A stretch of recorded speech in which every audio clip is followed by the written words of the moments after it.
واحنا اصلا يا مريم مش في حفله مدرسيه عشان خاطر انك تطلعي تقدمي نفسك بالطريقه دي.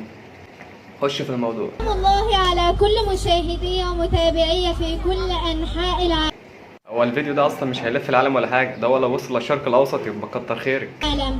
معكم مريومة الغلابة. وبعدين هو صح يا مريم لما تيجي تقدمي نفسك تقولي مريومة الغلابة؟ طب ما تقولي اسمك عادي يعني. وصاحبة 136 ألف متابع والله زمان العريس بقى صاحب مرض دلوقتي. كملي يا مريم. 45 مليون مشاهد.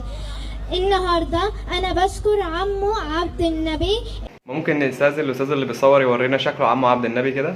ابن خال بابا، لأنه دعاني في فرح ابنه. يا نهار ابيض، ده شكل الراجل بيقول هو ايه اللي انا عملته في نفسي ده. كملي كملي.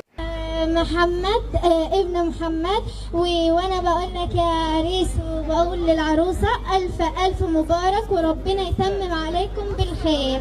طبعا الف الف مبروك للعريس وعقبال يا رب كده، والف مبروك للعروسه، والف مبروك للمعازيم اللي هم حضروا الحفله اللي هي دي.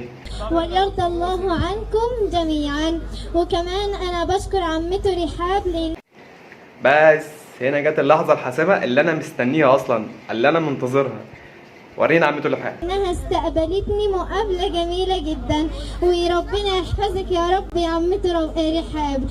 هو ما يكونش في اكل في الفرح يا عمته رحاب هزعل جامد يعني، من بعد المجهود اللي احنا عملناه ده كله في الاخر ما يطلعش في اكل.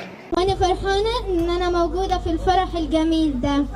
والله كلنا فرحانين بوجودك يا مريومه، انك احييتي الحفله المدرسيه، قصدي حفل الزفاف، وكلنا سعداء جدا والمعازيم مبسوطين برضو بالعكس. وكان معكم عفة الشربيني من احدى الحفلات المدرسيه من العبور. والف الف مبروك للعروسين وربنا يتمم لكم بخير يا رب. سلام.